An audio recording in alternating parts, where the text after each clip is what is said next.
Il me faut le retour plateau, les gars.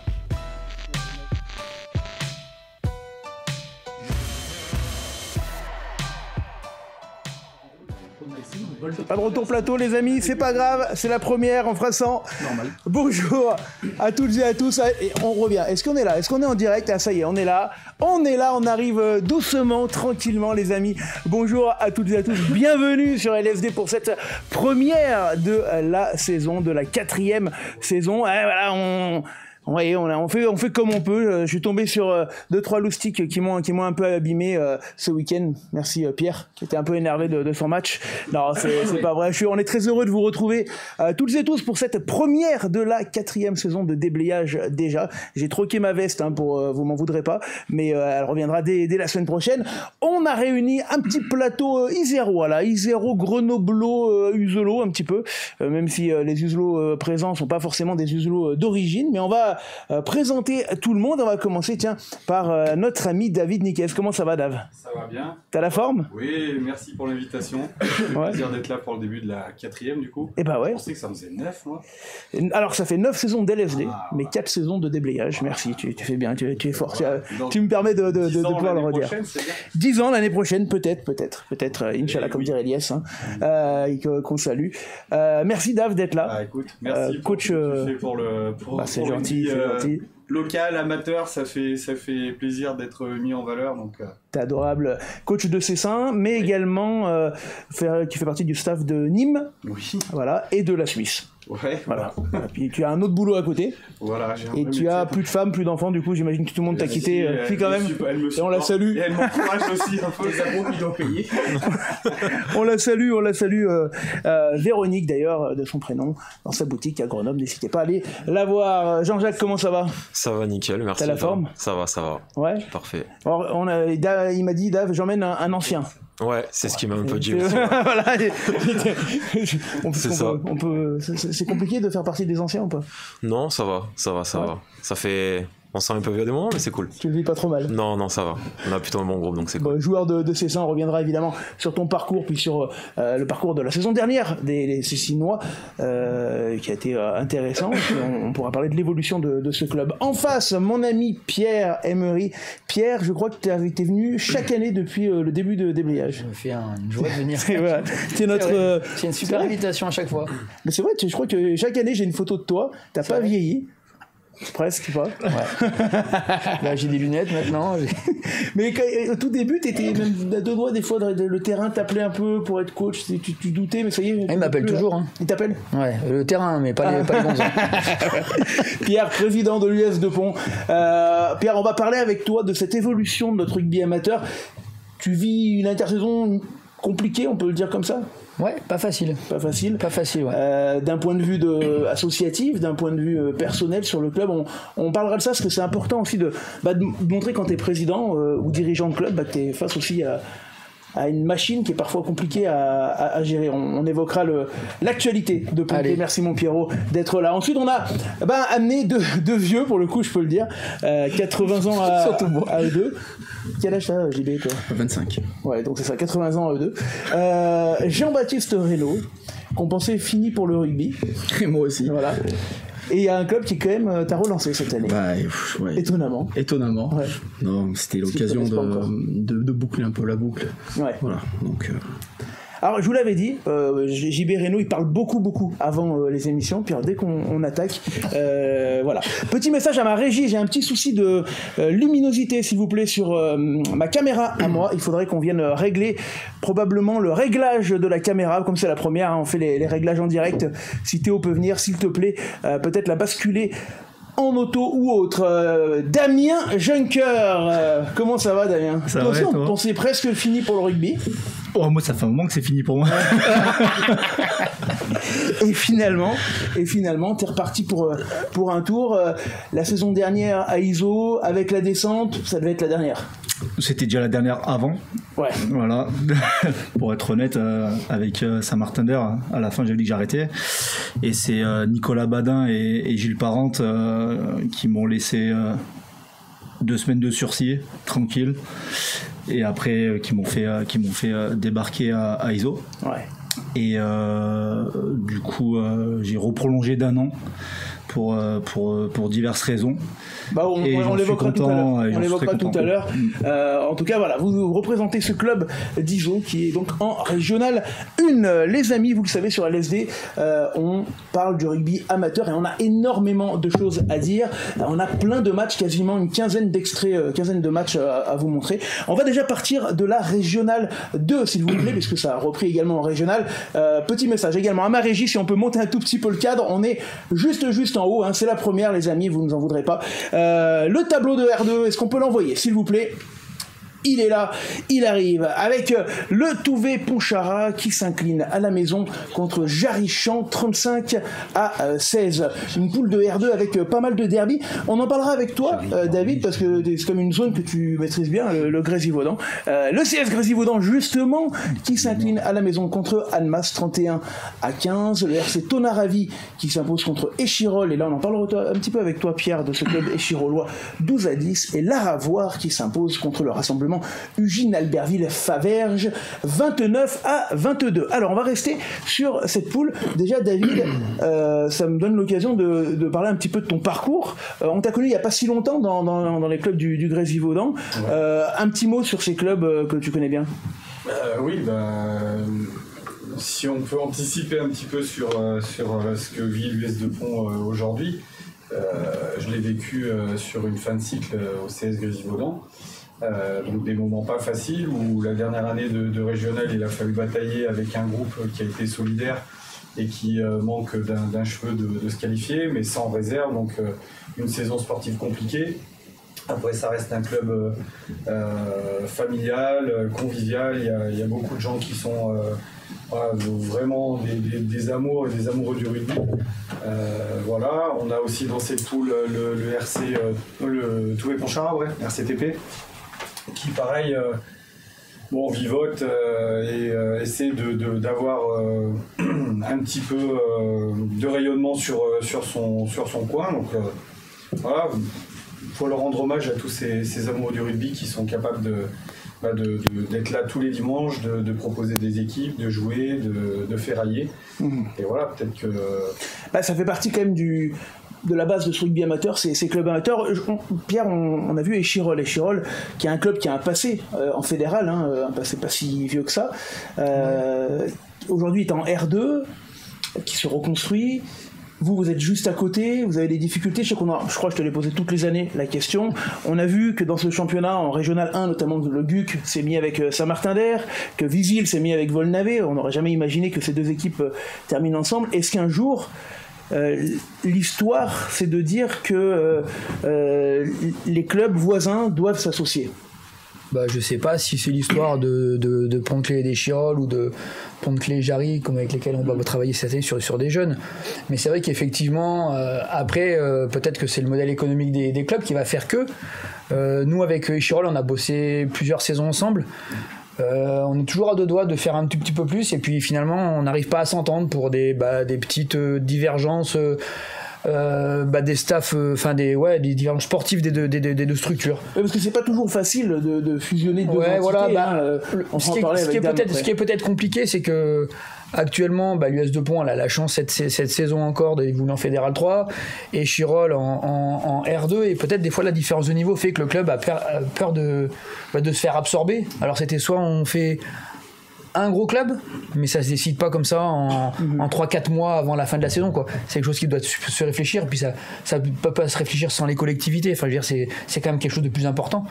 Mais alors on reviendra sur la particularité de Pont-de-Clé, de cette intersaison un petit peu compliquée, on l'a dit. Damien, toi tu as vécu une fusion puisque tu étais joueur de Saint-Martin-d'Air avant la fusion avec le GUC, une fusion qui semble pourtant avoir plutôt bien fonctionné. Mais toi tu l'as assez mal vécu en tant que joueur finalement. Ouais, sur la fin, je m'y retrouvais plus en fait. Moi, je m'y retrouvais plus parce que t'as le GUC et Saint-Martin-d'Air qui sont deux clubs, entre guillemets, voisins. Il y a un bout de rocade qui sépare. Ça fait 15-20 ans qu'ils parlaient de rassemblement ou de fusion. Je crois que de mémoire, si je dis pas de bêtises, ça s'est passé en 2019-2020 sur cette saison-là. C'est l'année Covid. Donc, où ça se rapproche. L'année Covid, ça repart.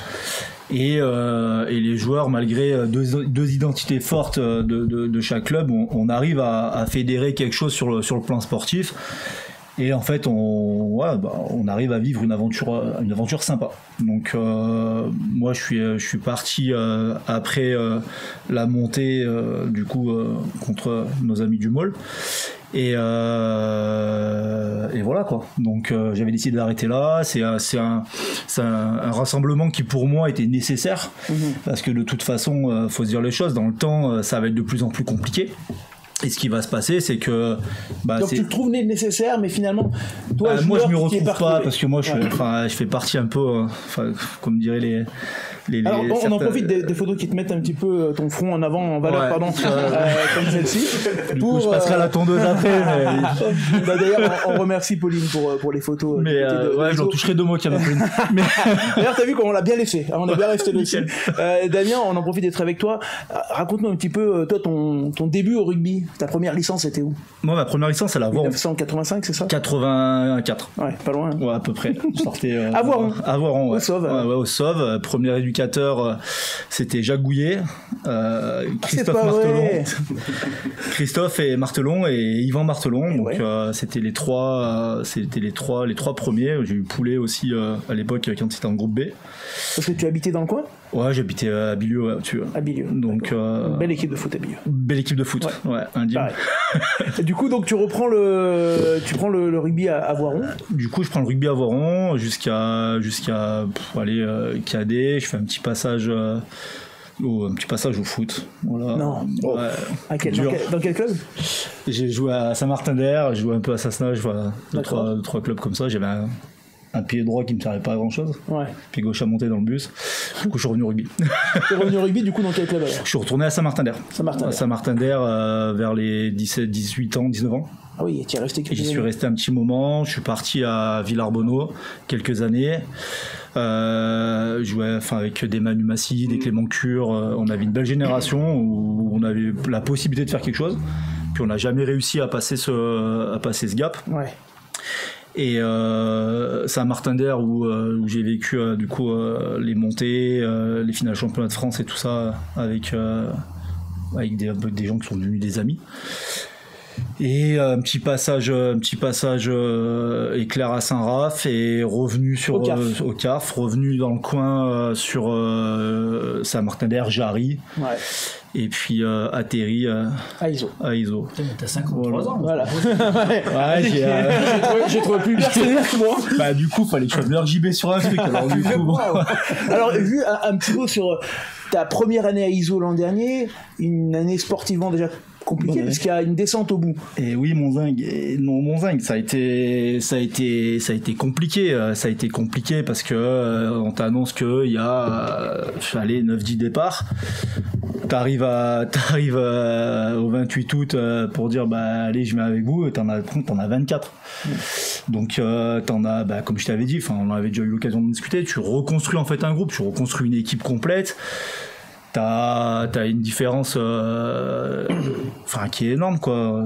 Le groupe il se crée quoi. Donc t'as des jeunes qui émergent du truc, qui se prennent un peu en main. T'as un groupe qui se découvre, qui vit bien avec et des générations différentes et des cultures différentes, parce que ISO, sans faire injure, voilà, moi c'est Guillermin on va jouer assez ça l'année dernière, et il me dit les gars de la ville, je fais coup de vieux, j'habite à 5 km donc on va se détendre, tu vois.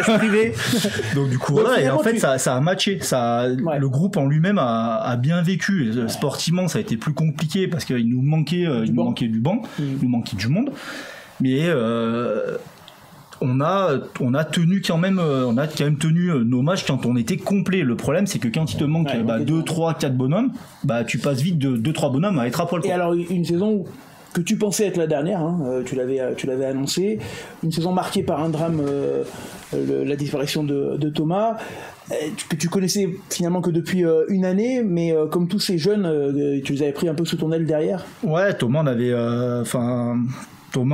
une relation un peu particulière, tu vois, 20 ans d'écart, les mêmes conneries, tu vois, nos blagues de claquettes chaussettes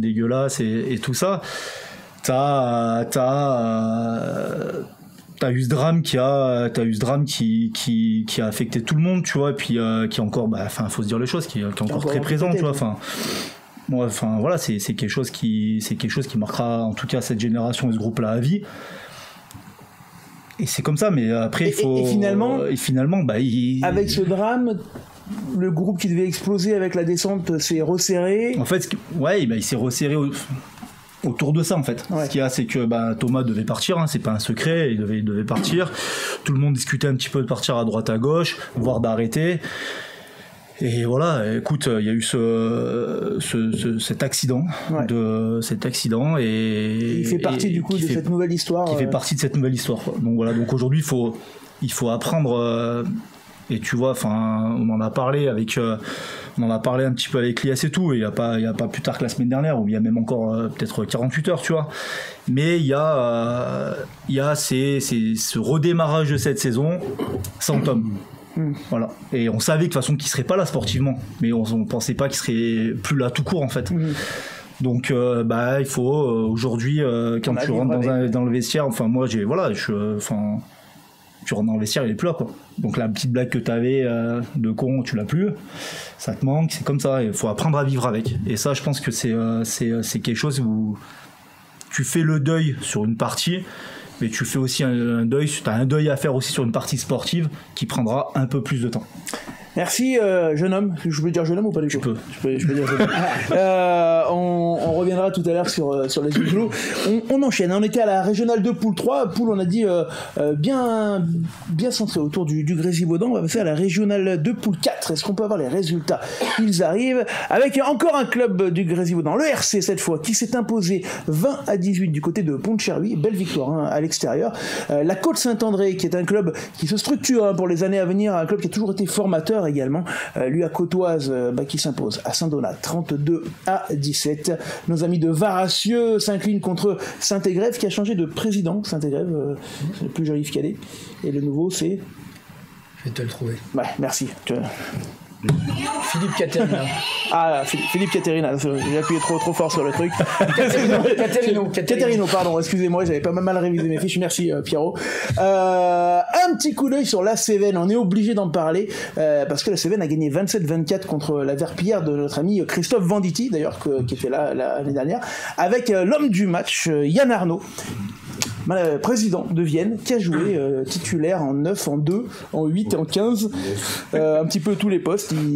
Il a été l'homme du match, acclamé a priori par sa femme et son fils sur le bord du terrain. Yann, bravo à toi pour avoir repris le rugby en surpoids, c'est toujours compliqué. Je sais de quoi je parle.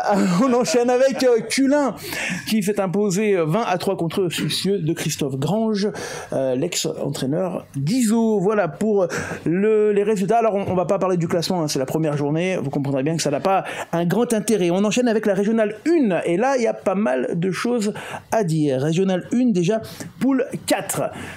Elle arrive, elle est là, avec Emeux qui s'impose contre Rhône 15, 32-3. Canton de Marsanne qui perd à la maison contre Rodia Club. Tullin, et là, on va dire un petit mot sur les Tullinois qui s'imposent 33-29 du côté de l'URAM. Une première victoire pour les hommes de Fred Joval et du coup notre ami Jacques Gouillet, toujours coach de cette équipe. Grosse victoire pour Tullin, en tout cas victoire importante, car victoire lors du plus grand déplacement pour eux, donc c'est toujours important de ramener des points rapidement. La Voulte, qui était le favori la saison dernière pour la montée, fait match nul du côté de l'Ovalie, 32 partout, et Herrieux s'impose contre Privas. Là aussi c'est une belle victoire parce que Privas descend de Fédéral 3. Jean-Jacques, Tullin, c'est une équipe que tu as beaucoup rencontrée ces dernières années, de les voir redescendre en R1, quand on voit des équipes comme ça qui font partie un petit peu des habitués de Fédéral, est-ce que tu te dis on est bien où on est en Fédéral 3, ça peut arriver finalement à tout le monde? Ouais, on est bien en Fédéral 3, et puis ça nous est arrivé il n'y a pas très longtemps, et on sait que c'est très compliqué pour remonter, mais ça peut arriver vite, il suffit qu'on ait un mauvais début de saison et ça peut un peu mal s'enchaîner derrière et ça devient compliqué quoi. Tu l'as, Fred Joval, qui c'est, non? Personne n'a eu Fred Joval ici comme coach? Parce qu'il a coaché dans pas mal de clubs, quand même. Même Pierre, non? Parce que je crois qu'il. On s'est croisés. Non, d'accord. Bon. Fred, on te salue, évidemment. Alors, on va passer à l'autre poule. Et celle-là nous intéresse particulièrement pour nos invités. Et là, il y a beaucoup de choses à dire. Et on va s'arrêter sur chaque match. On va commencer déjà par l'entente Volnavé-Visil, avec le retour de Benjamin Besson à sa tête, l'ex-coach de Renage et de Voiron, et qui était avant Volnavé, hein, évidemment, est revenu sur ses terres avec Stéphane Bazot notamment pour aller s'imposer du côté du GUC Saint-Martin-d'Air, coaché par Philippe Meunier et Bibi Ferruit. Il y a beaucoup de noms du rugby local qui traînent dans ces clubs. Une victoire importante pour Volnavé-Visil, mais de pas grand-chose. 22-16, ça va être des clubs compliqués. Le RCVMT, qui est toujours une équipe difficile à manœuvrer, qui s'incline à la maison 31-14 contre Lamotte. Lamotte qui tape un gros coup, on le voit sur ces photos. Et Damien, c'est des équipes que tu avais, j'imagine, coché, Lamotte. Ouais, moi j'ai surtout coché une date qui m'est personnelle. Donc contre Saint-Martin-d'Air. Elle est bien cochée. J'en profite pour faire un petit bisou à mes potes de là-bas. Et non, après c'est une poule que je connais bien parce que Vif-Monessier, je les ai déjà joué une paire de fois. Pareil, Visil, je les ai joués quelques fois. Volnavé aussi. Et quand tu vois l'entente Visil-Volnavé, ça attaque le rassemblement. Enfin, maintenant c'est une entente, mais en fusion même. Ça attaque l'année dernière, ils font quand même une finale. Enfin, c'est quand même, il y a quand même des bons joueurs. Ils sont champions des Alpes. Ils ont, enfin. Ouais, c'est vrai. Ça tient la route, quoi.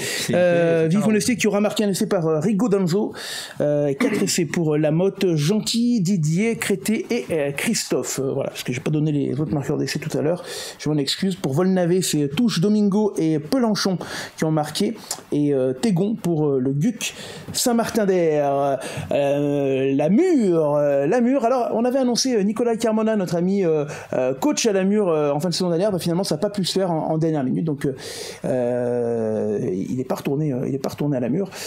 C'est Laurent Chaffiot, merci, qui a repris les rênes du club mathésin. Dit Bibiche. Mais qu'on avait reçu Laurent Chaffiot sur ce plateau même déjà. Et la Mure qui fait un très très bon résultat contre Anne-Sylvieux. JB, elles font des équipes qui font partie de ta poule.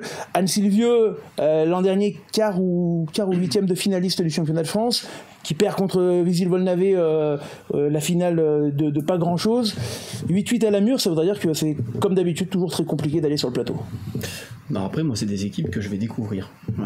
Merci JB, voilà. Pour le coup, non mais c'est la vérité. Par contre ça n'empêche que c'est une équipe qui monte et qui a des prétentions. Ils veulent pas s'arrêter là. La Mure, pour y avoir joué une fois, c'est quand même toujours un peu hostile. C'est jamais facile d'y aller. On verra. Après c'est les premiers matchs, ça veut pas dire grand chose non plus. Pour beaucoup, l'avant-saison était tronquée, il y a eu des matchs amicaux qui avaient lieu puis plus lieu. Donc voilà, faut laisser le temps aussi au jeu de se mettre en place. Mais il y a déjà des clubs qui sont là, que ça soit Anne-Sylvieux, que ça soit Volnavé-Visil, ils seront entendus partout. Alors, il y a plusieurs choses à dire déjà sur Anne-Sylvieux. David, c'est un club qui fait partie d'un bassin avec le club d'Annecy, l'USAR, qui avec une belle formation autour du bar. Et pour le coup, c'est un fonctionnement qui semble aller à tous les clubs et qui coule sur les clubs aux alentours. Ça a l'air de bien fonctionner là-bas, leur histoire. Ça permet de jouer chacun à leur niveau. Donc les plus forts jouent à l'USAR, c'est de la Fédérale 1. Les jeunes qui sortent justement du bar se jaugent un petit peu sur le championnat espoir, donc ça permet après, quand éventuellement ils passent pas le cap, de pouvoir redescendre sur ces clubs là d'Anne-Sylvieux. Et nous, il y a 2 ans, on a eu toutes les peines du monde à aller battre en demi-finale des Alpes. On doit même jamais gagner, c'est un coup du sort. Et on voit que vraiment on voit que le niveau monte. Et ils ont aussi d'anciens joueurs d'Annecy qui viennent terminer leur carrière, donc ça fait un petit ça fait une petite alchimie intéressante en Haute-Savoie là-bas. Exactement, voilà, c'est un joli projet, je trouve que ça bosse intelligemment. Et du côté de la Mure, c'est un club avec qui vous êtes en entente, Pierre, encore? On était en entente, sur les catégories moins de 16 et moins de 18. Pourtant, c'est pas à côté. Ouais, mais il n'y a pas de club entre vous deux quasiment. Nos voisins, voilà. Ah oui. Non, c'est pas facile niveau logistique. Par contre, c'est un club très accueillant et franchement, on a rencontré que des bons gars. Ouais, mais il faudra y monter cet hiver, ça c'est sûr. En tout cas, ils font un bon match nul à la maison contre Anne-Sylvieux. Le Maule qui s'impose 16-9 du côté de Thonon. Alors Thonon, c'est pareil, il faut y aller, c'est toujours des déplacements compliqués, c'est loin Thonon. Les pauvres, ils sont vraiment tout au bout là-bas du département. Et le Maule qui va s'imposer à Thonon. Belle victoire, 16-9. On va évidemment parler du match entre Mété et Iso. Avant ça, Jean-Baptiste. Alors, JB, étonnamment, t'es pas très bronzé, mais tes premiers clubs étaient plutôt dans le sud de la Drôme, non, c'est ça? Alors moi je suis natif de Saint-Marcelin à la base. Ma première licence j'ai pris à Saint-Marcelin. Après je suis parti un petit peu du côté de Romans, Valence, retour à Romans. Et puis plus tard retour à Saint-Marcelin pour je pensais finir à Rivrenage avec mon ami Zoul. Et puis voilà, la vie fait que le terrain ça manque, et je me disais que finalement pourquoi pas aller voir du côté d'Iso avec qui j'étais en contact depuis un certain temps, et puis surtout avec un projet qui est quand même plutôt sympa. On est une équipe qui est en construction, il y a quand même pas mal de nouveaux joueurs aussi, avec un beau mélange de jeunes et puis de moins jeunes. De génération. Ouais, alors on n'est pas obligé de mettre des photos comme ça on peut les trier. Non, mais il y a vraiment un bel équilibre. Après, il faut qu'on arrive à se reconstruire, et ce week-end, ça a été... Alors, on va parler du match dans quelques secondes, mais pour revenir sur... Ta carrière, Romans, USRP, c'était quoi, Fédéral 1 à l'époque, et puis après, voilà, un club qui t'a marqué, où t'es resté longtemps, c'est également Renage Rive, tu en as parlé tout à l'heure avec après, il n'y a pas de... Tu vois, tout à l'heure, je réfléchissais à un club qui m'avait plus marqué que l'autre, je crois qu'il n'y en a pas, en fait. J'arrive à un moment à Romans où j'étais jeune, j'ai passé des bons moments là-bas.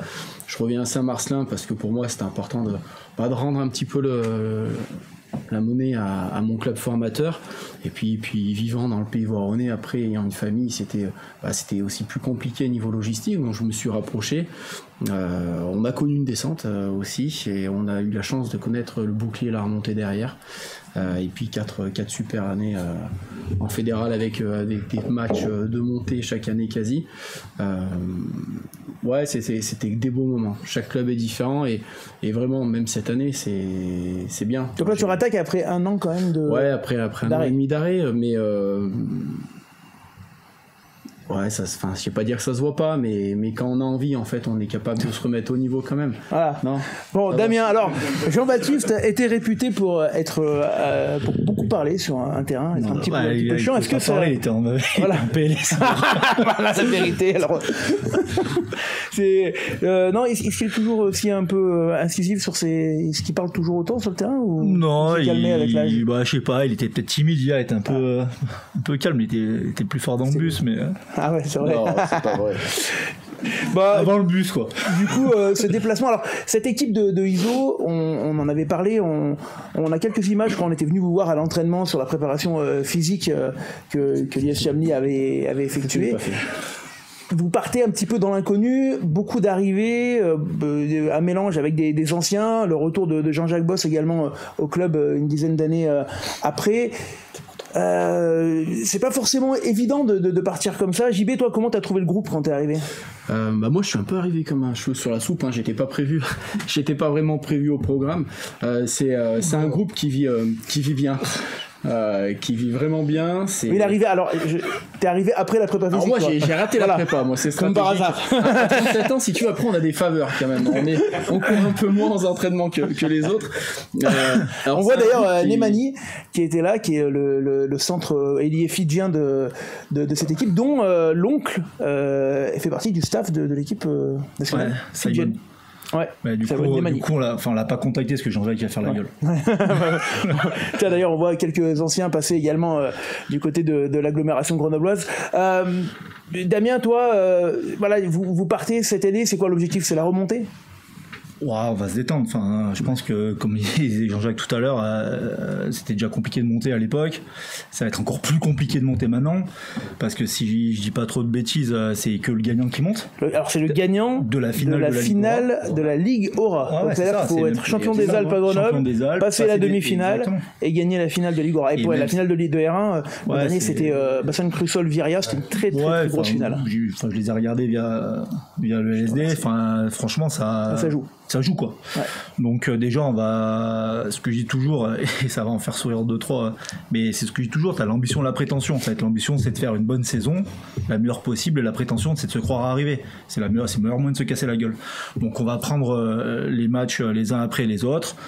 Enfin, voilà, non, t'as pas le droit. Dès la première émission, tu me balances ces phrases-là. Si, parce que on va prendre les matchs. Après, David, il va dire ça appartient aux joueurs. Non, on va prendre les matchs. On va prendre les matchs les uns après les autres. Ça veut pas dire que l'important c'est les 4 points. Et voilà, l'important c'est de gagner les matchs. Puis l'important c'est d'arriver. C'est bon, là on a. L'important c'est de gagner. Je crois qu'on va lancer un bingo. Mais voilà, nous on a l'ambition, c'est de finir le plus haut possible. Comme on en avait discuté, il va falloir être armé tous les dimanches. Et même si t'es armé, tu vois bien que ce week-end tu peux être armé comme tu veux. Avec des mecs d'expérience, on les voit à l'écran, notamment Davy Bruna qui est passé par la Bièvre, alors malheureusement qui s'est cassé la malléole, qui reviendra début décembre, on l'espère. Et puis c'est jeune quand même, JB, Damien derrière, parce que c'est une équipe qui est très très jeune. C'est jeune partout. Ouais, alors c'est jeune de partout. C'est vrai qu'on a peut-être plus d'expérience devant. Derrière, c'est jeune de partout. Vous deux, vous faites déjà 80 ans. Mais il est pas si vieux que ça. Il est pas si vieux que ça. Mais non, mais on a plus de personnes un peu mûres devant, on va dire. Après derrière, c'est quand même très jeune. On manque peut-être un peu d'expérience. C'est vrai que Damien, pour le coup, a un vrai rôle de papa derrière. Maintenant, on va apprendre, on a un apprentissage. Quand on descend, on a attendu tous les dimanches, c'est la kermesse à chaque fois qu'on va se déplacer. Est-ce que c'était le cas là, pour cette premier déplacement? Mais t'avais tout pour. C'est une équipe qui monte, ils ont jamais joué aussi haut, ils reçoivent une équipe qui descend de fédéral.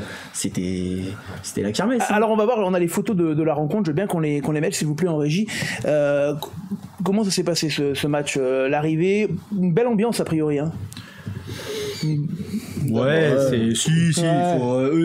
C'est normal. Enfin, comme dit, c'est la kermesse. C'est le premier match de championnat, c'est la première fois qu'ils jouent aussi haut et ça reçoit du coup chez eux. Toi, t'arrives, t'as attendu le couteau entre les dents. Mais ça, c'est tous les clubs qui montent. T'es dans l'euphorie du truc, t'es dans la continuité de ta saison. Tu récupères un peu, en plus, 3-4 mecs hyper intéressants. Bah, et puis tu joues une équipe qui descend, t'as tout ce qu'il faut pour que ça soit motivé. Du coup, début de match un peu compliqué, c'est eux qui prennent un peu le score. Même pas forcément. En fait, le premier quart d'heure, on a été dans leur camp, on a campé sans scorer, et c'est pas compliqué. À chaque fois qu'ils sont venus, ils nous ont planté des points. Parce qu'ils marquent 3 essais par De Sauvage, Candoto et DCM. C'est un petit résumé. À 3 minutes de la fin du match, on menait de 10 points. Ouais. On se prend 2 essais un peu bêtes, surtout le dernier où. C'est cardio ça. Non, mais surtout le dernier où en fait on sait qu'on est dans les arrêts. Donc de jeu, vous avez le ballon, on il suffit de taper en touche et malheureusement on tape un ballon qui tape dans l'axe et relance. On se prend un essai à la 84e. Ouais. Donc voilà, merci, au revoir. Déçu, frustré ou quand même rassuré, Damien, d'avoir vu les mecs frustrés. Tu gagnes de 10 points à la fin du match, tu t'en prends 14 au final, je sais pas, peut-être en 5 minutes, 10 minutes au max. Enfin, en première mi-temps, tu passes 25 minutes chez eux, tu marques 6 points. Ils viennent 2 fois et ils scorent 2 fois. Tu renverses un peu le truc en deuxième mi-temps parce que tu arrives à reprendre un petit peu le contrôle sur 2-3 trucs et sur 2-3 fondamentaux. Tu prends l'ascendant et tu prends 14 points en 10 minutes. Comment tu veux pas être frustré? Après, il reste du travail. C'est ça, en fait, il y a vachement de travail. C'est bien. Devant, finalement, on a vu que c'était plutôt pas mal, on était déjà organisé. Après, il nous manque du lien encore. Voilà, il y a pas mal de nouveaux, on a des nouveaux coachs aussi, hein, ça change quand même pas mal de choses. Du coup, on a toute une stratégie de jeu à mettre en place. Avec toi, un coach que tu avais connu à Renage, Liès? Ouais, avec Liès que j'avais connu à Renage, mais Liès entraîne les lignes arrière, moi ça fait longtemps que je cours plus derrière. Mais voilà, après, faut pas paniquer, je pense qu'il y a beaucoup de de frustration parce que parfois tu peux perdre un match de peu et te dire bon bah t'as raté. Là quand tu gagnes à 5 minutes de la fin de 10 points et que tu perds, bah, t'as les boules quand même quoi. Ouais, tu maîtrises pas ta fin de match. Donc c'est ça qui est frustrant. Après c'est pas grave. Du coup c'était une vraie soirée de merde, bus en panne. Ouais, bus en panne. Retour à 2h du mat. Autant aller dans le sud jouer. Ouais, franchement. Bah, c'est pour ça on a demandé à monter en national l'année prochaine. On va prendre la place de Vienne a priori. Non c'est vrai, il y a vraiment eu bus en panne. Hein. C'est vrai. Non c'était pas une blague. Ça doit être sympa avec la B. Quoique la B a gagné a priori. La B a fait une belle partie. La moitié du bus était contente. Ouais. Bon. Bah après quand tu pars à 23h même là celle qui a gagné est moins content.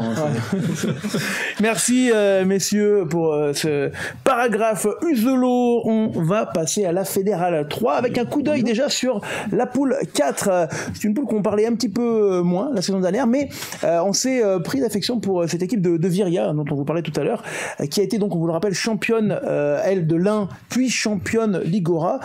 Et c'est à noter, championne Ligora avec 23 joueurs formés à Viria.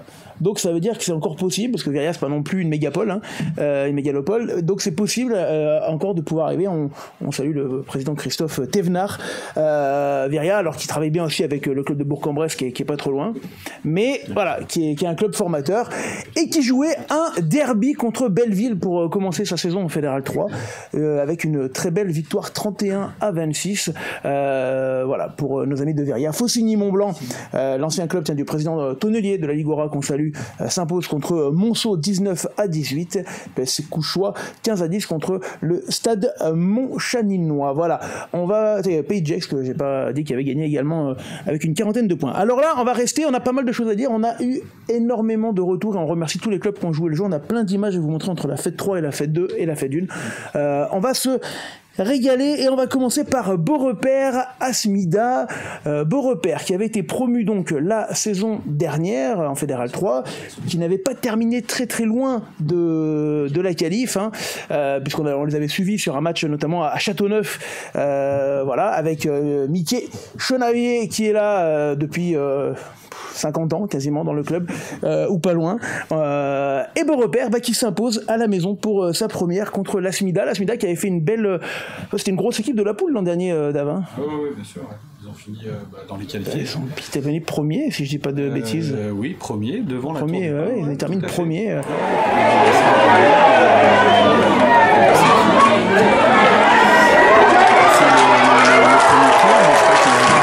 Contre le RC Romans. Oui, c'est ça. Ça. Semble, hein. Donc voilà, c'est une équipe qui était intéressante, qui proposait pas mal de jeux, qui est entraînée, je crois, par un ancien de Bourgoin. Donc voilà, il y a... Oui, avec Maël Moineau, merci, et Momo Kribache, non ? Momo Kribache, voilà. Exactement, tout à fait. Donc une victoire quand même pour Beaurepaire qui est importante. Je vais vous donner les marqueurs d'essai, si je les trouve dans quelques secondes. Hop, ils arrivent, ils sont là. Voilà, avec 4 essais quand même pour Beaurepaire. Bessé, Giraud, Mazo et Cavalli pour un essai seulement de Faya pour l'Asmida. Voilà pour ce match entre Beaurepaire et l'Asmida. Saint-Savin également qui a fait une très belle fin de saison l'an dernier, quasiment relégable ou pas loin à la trêve, et qui termine qualifié, qui perd contre Le Puy, une équipe qui ira d'ailleurs assez loin. Saint-Savin recevait Le Puy et s'impose Le Puy, et s'impose 34-15. Je crois qu'on a quelques images de Saint-Save, voilà, elles sont là, ces images. Saint-Savin qui marquera 4 essais par Marquet, Dumarty, Richard et Léo Giovanni, qui était donc joueur du côté de la Bièvre et puis de l'Asmida juste avant, et qui est donc maintenant l'ouvreur de cette équipe de Saint-Savin. De Bernardi et Blondel auront marqué pour Ampuis 34-15, 4 essais à 2. Saint-Savin qui attaque très bien son championnat, et Ampuis qui l'attaquera très fort la semaine prochaine, puisqu'ils recevront les Saint-Jean-de-Bournay, un match qui sera d'ailleurs en direct et en intégralité sur LSD. On remercie nos amis d'Ampuis qui vont nous accueillir pour la première fois sur un multicam, et on est très très heureux d'y aller dimanche. Saint-Jean-de-Bournay, d'ailleurs, alors c'est le seul match où on n'a pas de vidéo parce qu'il y a eu un petit souci technique, mais Saint-Jean qui s'impose 23-3 contre Clermont. Saint-Jean-de-Bournay qui fait partie des équipes qui s'annoncent comme en tout cas vouloir jouer le haut de tableau.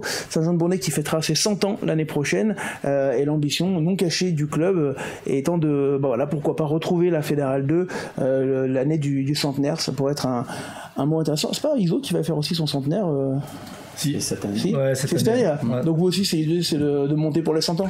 Ah, nous, on vise la Pro D2, non? Voilà, on va sauter 120 ans. On va déjà monter dans un bus qui démarre. Saint-Jean-de-Bournay, donc qui s'impose 23-3 avec des essais que je n'ai pas, donc je vais pas pouvoir vous les laisser, avec Olida, pardon, et Ambrosio contre le CUC. Le CUC est une équipe qui avait terminé championne. C'est nous. Quoi? C'est nous, on les bat en finale. Ah oui, t'as raison, vous les battez en finale à Vienne. Et oui, on a fumé. Oui, tu as raison. Il a été déjà Non, mais j'avais gardé le souvenir qu'ils étaient très sympas. Ils étaient même très bons. Et très sympas, très bons, le Clermont Université Club. Ouais. Non, mais en plus, ils avaient été assez sympas même après le match. Oui, t'as raison, c'est vous qui les avez gagnés, pardon, David, excuse-moi. Mais je reviens de vacances aussi, moi aussi. On a fumé le cigare. Voilà, oui, complètement. Je t'avais promis si tu l'avais gagné. À Vienne, sur le stade avec l'arbitre. Etcheberry. J'avais promis aussi. Le CUC qui est une belle équipe, assez jeune, mais qui s'incline du côté de Saint-Jean-de-Bournay 23-3. Givors s'impose contre Rhône Sportif. Givors qui a vécu une saison compliquée la saison dernière et qui retrouve des couleurs, et ça fait du bien aussi pour les bénévoles d'un club quand on fait une année compliquée de pouvoir regagner un petit peu à la maison. 25-8, essai de Mer, Rolla et Boukaloua contre un essai de Fradi et Aix-les-Bains. Là, on a quelques vidéos à vous montrer. On savait pas trop où allait Aix dans cette intersaison, qui était un club qui avait beaucoup d'ambition l'année dernière. Le président, il a dit cette année, on communique pas, on va travailler. Ils se sont renforcés notamment avec dans leur staff avec l'arrivée. Je vais pas manger son nom parce que je l'ai plus exactement en tête du pilier georgien de Annecy qui était dans le staff d'Annecy. Personne là, bien sûr. Son prénom, mais bon, c'est pas grave. Qui était à Annecy, le vieux d'ailleurs. Qui était à Annecy, j'espère qu'il m'en voudra pas, mais qui arrive dans le staff. Et cette équipe d'Aix-les-Bains qui tape un gros coup parce que Tarare, c'était une équipe intéressante du championnat la saison dernière, qui avait terminé pas loin, je crois, de la qualif. Ils sont qualifiés 4e. Ils ont perdu au premier tour contre Belleville. Voilà, donc c'était une belle équipe ici. Donc Aix-les-Bains qui sera présent dans ce championnat. Est-ce que j'ai les marqueurs d'essai pour Aix-les-Bains? Oui, Rota, Guillaume, Poirier et Lobérès contre un essai pour Tarare de Vial. Alors évidemment, pas de classement, c'était la première journée, on va vous faire grâce de ces classements. Mais en tout cas, on a eu 4 victoires à domicile et le premier gros coup à l'extérieur. On passe de l'autre côté avec une poule très relevée également. Et le Teil qui recevait Châteauneuf. Le Teil s'impose à la maison 31-10 contre Châteauneuf-Saint-Marcel.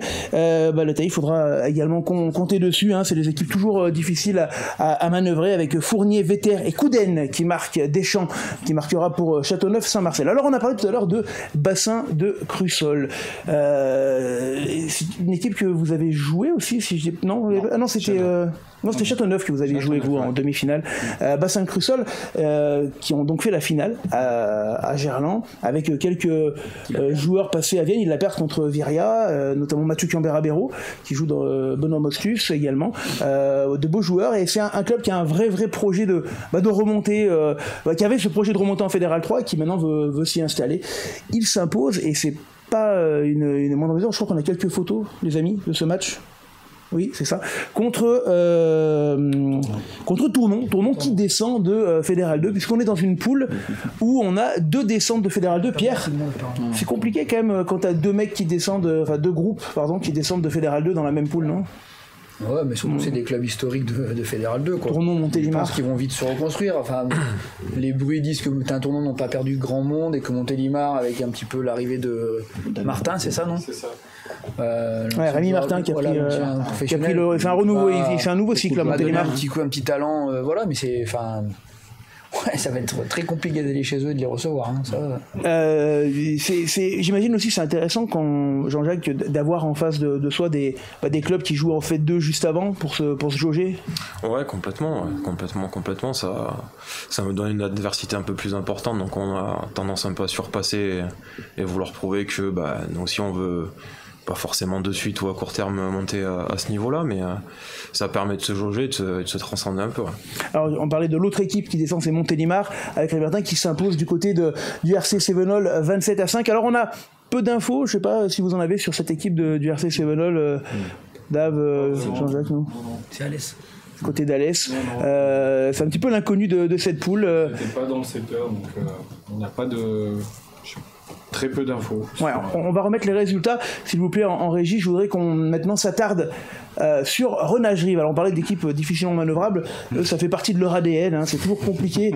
Tu l'as dit tout à l'heure, JB, c'est un club qui est atypique. Renage-Rive, il faut y aller au stade Nicou là-bas, c'est toujours compliqué, c'est toujours accroché. Et ça a été encore le cas contre le RC Romanais Péageois. On a quelques images avec une défaite sur le fil. Je remercie le club de Renage qui nous les a fournis.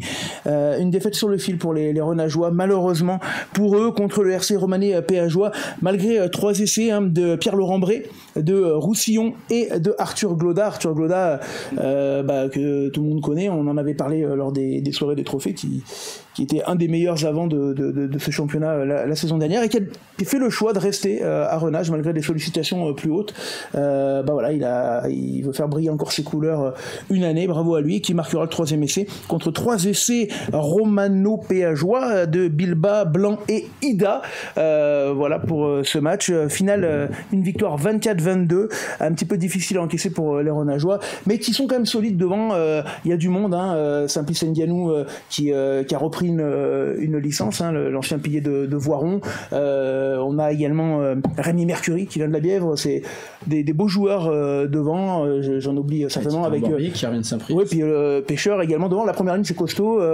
Voilà, il y a du monde dans cette équipe de Renage, donc on les salue évidemment. Ils s'inclinent 24-22 à la maison. On va parler maintenant du match qui nous intéresse entre Cessin et Pont-de-Claix, mais avant cela, on l'avait évoqué tout à l'heure en avant émission. Pierre, l'an dernier, vous vous sauvez sur une saison, finalement avec quelques éclats. Vous laissez derrière vous Iso et Tulin. Et puis arrive cette fin de saison, et puis un été compliqué. Raconte-nous un petit peu comment tu l'as vécu, toi, en tant que président. Juste pour faire très court sur la saison dernière, on fait, je pense, un très bon début de saison, avec 2-3 bons rebonds, où on arrive à enchaîner des victoires, et puis petit à petit on se délite un petit peu. Je crois que c'était parti peut-être même du match à Iso. Ouais, où il manquait les ingrédients pour gagner un match chez une équipe qui joue sa survie et qui le savait dès le début de saison. Donc c'était un petit peu le déclencheur. Et puis dans la posture de président dans laquelle je suis, pas senti tout de suite qu'il y avait un petit truc qui se passait. Et puis on a perdu un petit peu de monde aux entraînements petit à petit pour galérer. Il a fallu gentiment parler aux joueurs en disant que moi, le fait qu'une équipe puisse descendre, ça peut arriver, qu'un club puisse descendre, ça peut arriver, ça fait partie de l'histoire d'un club. Après, il faut qu'on descende de la plus propre des manières et sportivement. Et on commence à avoir moins de monde, donc on commence à avoir des difficultés en réserve. On s'est repris pour se sauver parce que je pense qu'intrinsèquement, on avait un collectif de qualité, à peu près dans toutes les lignes. Nous, à l'intersaison, on a fait un petit audit, audit c'est un grand mot, mais on a rencontré beaucoup de joueurs pour leur demander leurs intentions, et on s'est rendu compte qu'il y avait quand même pas mal de joueurs qui avaient décidé de soit changer d'air, soit carrément couper avec le rugby. On en a un certain nombre qui vont partir dans les jours à venir en Australie, au Canada. On pense d'ailleurs à Martinez qui s'est mis au paddle. C'est vrai. Voilà, il y a plein de joueurs qui ont changé d'activité sportive pour cette saison. À cela, différents, voilà. Puis t'as des joueurs qui sont moins en affinité avec le staff, donc qui décident de partir. Mais ça, c'est des vies de club et de groupe. Le staff composé donc de Jean-Victor Bertrand et Florent Corodalou, deux joueurs quand même au fort passé professionnel. Hein. Oui, fort passé, forte personnalité. Mais du coup, le choix du club avait été de continuer avec ce staff, parce que malgré tout, ils avaient atteint l'objectif de se sauver. Bien sûr qu'on veut toujours voir un peu plus, mais c'est-à-dire que globalement, tu avais quelques joueurs qui vous ont fait remonter que c'était compliqué. Et vous êtes allé dans le sens de vos coachs, ce qui est tout à votre honneur finalement, oui, c'est ça, en tant que club. Et on va le dire, on en a parlé beaucoup, toi et moi, sur la préparation de cette émission. Est-ce que ce qui se passe à Pont-de-Claix cet été, avec une sorte d'exode naturel, une sorte de cercle vicieux de départ de joueurs, où un départ amène l'autre, qui amène l'autre. Est-ce que c'est l'effet boule de neige? Deux, trois qui étaient en affinité parce qu'ils étaient depuis 5-6 ans ensemble, et notamment sur un passé au FCG. Un arrête, moi du coup, s'il n'y a pas mon pote, donc je suis moins. Et puis finalement, un emmène l'autre. Après, un petit groupe qui se décide de se faire une saison, parce que ils se rassemblent en famille pour se dire, avant qu'on parte à l'étranger l'année prochaine aussi, on fait une saison, donc on en a 4 qui partent à Saint-Martin-d'Air. On en a. Et tu te retrouves finalement, il y a 3 semaines. Quand ça commence à bien se passer, il y en a aussi qui partent sur Cessin. Mais tu vois, c'est un petit peu. C'est comme ça, quoi. Avec un rugby dans lequel toi, Pierre, maintenant président, on se connaît assez, tu te retrouves peut-être un petit peu moins ou pas? Alors, pas quand tu es au contact des jeunes, là tu aimes bien quand tu es au contact des joueurs, mais ce rugby il a changé quand même, ce rugby amateur. Est-ce qu'aujourd'hui le rugby de Fédéral 3 il est compatible avec Pont-de-Clé aujourd'hui? Alors voilà, le rugby je l'aime toujours autant, j'aime la pratique, j'aime voir les matchs, voilà. Après, peut-être que le modèle économique que nous on prône à Pont-de-Clé n'est peut-être plus adapté à la Fédéral 3. Et ça, c'est sûrement une réalité. On peut en parler franchement ou pas, parce que c'est vrai que il y a une sorte de serpent de mer dans le rugby amateur, tout le monde en parle mais personne n'en parle. Évidemment, non mais c'est vrai, évidemment qu'il y a de l'argent dans le rugby amateur, parce que de toute façon c'est un sport déjà qui est populaire, qui fait venir du monde aux buvettes, donc non mais c'est vrai, il y a une circulation, c'est normal, il y a des clubs qui jouent à un bon niveau. Aujourd'hui en fédéral, pour exister en fédéral, il faut que les joueurs, qu'importe la façon dont ils sont rétribués, touchent de l'argent, alors à différents degrés de somme, on n'est pas là pour indiquer. Vous, à Pont-de-Clé, je peux parler de ce qui se passe chez moi. Voilà, vous avez décidé de ne pas donner on va dire d'indemnité fixe. C'est ça, on est sur des feuilles des primes de match. C'est ça. Voilà. Et aujourd'hui, la question, c'est est-ce que c'est encore possible d'exister en fédéral? Après, notre région, je sais pas si c'était, je suis pas sûr que les joueurs qui sont partis c'était lié à ça, mais c'était sûrement lié au fait, les retenir. Peut-être un ou deux. Par contre, à mon avis, c'est lié au fait qu'on soit moins attractif par rapport à d'autres, parce qu'effectivement, tu perds des joueurs. Voilà, on pensait pas en perdre près d'une trentaine, mais ne pas en faire venir, c'est aussi un autre problème. Et c'est peut-être à ce niveau-là que, effectivement, on sent que le bas blesse. Nous, on est dans l'agglo, il y a un certain nombre de clubs, on a déjà dit plein de fois, il y a beaucoup de clubs, et que si toi tu proposes 30 balles pour aller boire non, je vais 30 balles, je fais le miséreux, mais c'est 50 balles. Mais tu vois, le gars. C'est quoi d'ailleurs la prime, c'est quoi une prime de match c'est une prime à la victoire, quoi. Voilà, c'est ça, c'est 50 €. D'accord. Mais du coup, ça veut donc dire que peut-être qu'effectivement, avec quelqu'un, mais je sais pas moi, soit pas loin, ou peut-être même pas dans le bassin grenoblois, peut-être pas loin. Dans le Pays Voironnais. Tu vois, peut-être que. Non, mais peut-être que ça fait la différence. Il y a plus de kilomètres. Oui. Mais bien évidemment, après, mais tout. Enfin. Après tu relèves un point qui est important, c'est qu'il faut quand même s'imaginer, on parle tout le temps du rugby du Sud-Ouest. Enfin, on est quand même dans une région, c'est Disneyland. Tous les 5 km, il y a un club de rugby. Et en plus, il y a un nombre de clubs en fédéral qui est juste extraordinaire. L'année dernière, la même poule de Fédéral 3. On se le disait tout à l'heure, le plus long déplacement, parfois, il était de 50 km. Il y avait 12 équipes dans la poule. Proportionnellement, il n'y a pas énormément de joueurs pour ce niveau-là, donc c'est un vrai point mais bien sûr, important. C'est la ressource en jeunes. Je vais pas cracher dans la main qui nous donne à manger, mais il faut bien se dire que quand on commence à prendre, c'est agréable. On prend un peu d'argent et puis le club d'après qui va nous vouloir va en donner un peu plus. On n'a jamais trop envie de redescendre. Sauf que. Parce que c'est la réalité quand t'es joueur. Mais bien sûr, sauf qu'en fait, on s'aperçoit que ça pollue quand même ce niveau de fédéral. Week-end dernier, j'étais à tes côtés pour commenter Bourgoin. À la fin, on discutait avec Yann. J'ai quand même halluciné quand les joueurs premiers en Vienne. C'est entre 700 et 1500. Touchaient parfois moins que nous en Fédéral 3. Il y a quand même un problème. Alors, il y a, en tout cas, c'est une évolution de ce rugby, David. Toi aussi, on en a souvent parlé, toi et moi. Comment toi tu le vis? On le vit, c'est difficile. Nous, en fait, même si on a des problèmes de riches cette année. Alors, juste un petit mot, vous avez énormément de joueurs, mais avec, et d'ailleurs c'est assez incroyable, quasiment 27-28 jeunes juniors qui montent la même année. Oui. Ça, c'est incroyable, ça. Après, on récolte le fruit un petit peu de ce qui se fait au niveau de la formation. Donc, c'est vrai que depuis un petit moment, le RC Cessin a toujours eu une belle école de rugby.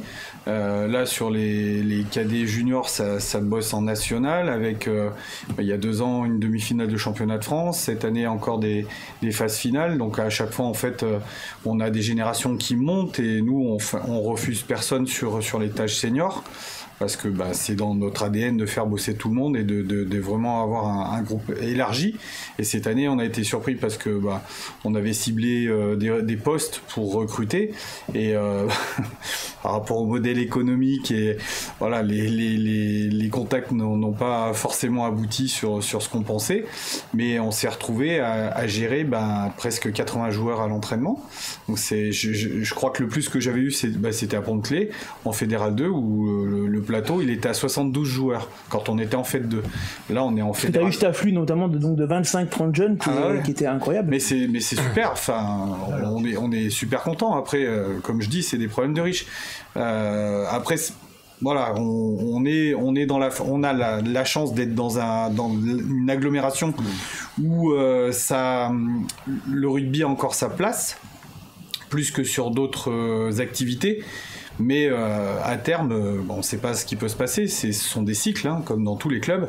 Oui, parce que c'est ça d'ailleurs a vécu autant du haut que du bas dans les 10 dernières années. Bien sûr, tu parles de modèle économique, mais comme tous les clubs, il y a eu des hauts et des bas. Donc à un moment donné, le club de Cessin, c'est... Ouais, à l'époque de la Fédérale 2 qui s'est un peu brûlé les ailes. Tout à fait. Aller près du soleil, ouais, effectivement. Donc après, c'est redescendre, retravailler et repartir. C'est long, c'est très, très, très Alors long. toi, tu dis que tu en as 80 et quelques et c'est fabuleux. Alors avec notamment ces jeunes. Pierre, il y a 3 semaines, on parle de diffuser ce match et tu me dis, Hugo, je sais pas, parce que... il y a 3 semaines, tu me dis j'ai 10 licenciés. Et on était à 3 semaines du match. C'est la raison pour laquelle on n'a pas fait de match de préparation. Pas de match amicaux.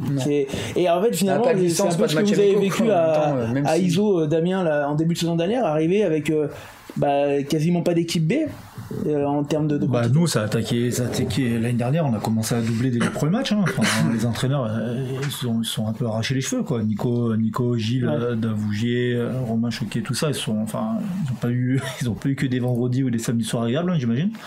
Et il y a des dimanches, si je dis pas de bêtises, on a dû arriver à faire doubler 5 bonhommes. Et là malheureusement pas possible de doubler dès la première journée. Combien vous êtes de licenciés aujourd'hui? Là dimanche matin on avait 23 licences de fête. 23 licences. Tu vois que c'était pas possible. Ouais. Il va y en avoir qui vont rentrer là dans les jours à venir parce qu'on a quand même plus de gamins qui sont revenus. Donc pour l'instant il n'y a pas de forfait général de l'abbé Pierre. Non, on va faire un forfait. Il y a eu un forfait. Je pense pour dimanche prochain, ce qui va être obligatoire. Après effectivement au bout du 3e forfait, tu es de fait forfait général avec l'équipe réserve. Avec des points de pénalité. Tu seras pénalisé. Tu as un manquement 4 points. De 4 points. 4 points. Voilà. Après, bien évidemment, l'objectif c'est d'étoffer le groupe le plus vite possible. Il y a déjà des jeunes qui sont revenus. Voilà, ça prend un peu tard. Oui, ça parce qu'on a vu qu'il y avait quand même de la qualité, on en parlera tout à l'heure, mais vous avez effectué ce match, on en parlait, avec quasiment la moitié de l'équipe B de la saison dernière. Les 3 quarts. Les 3 quarts de l'équipe B de la saison dernière.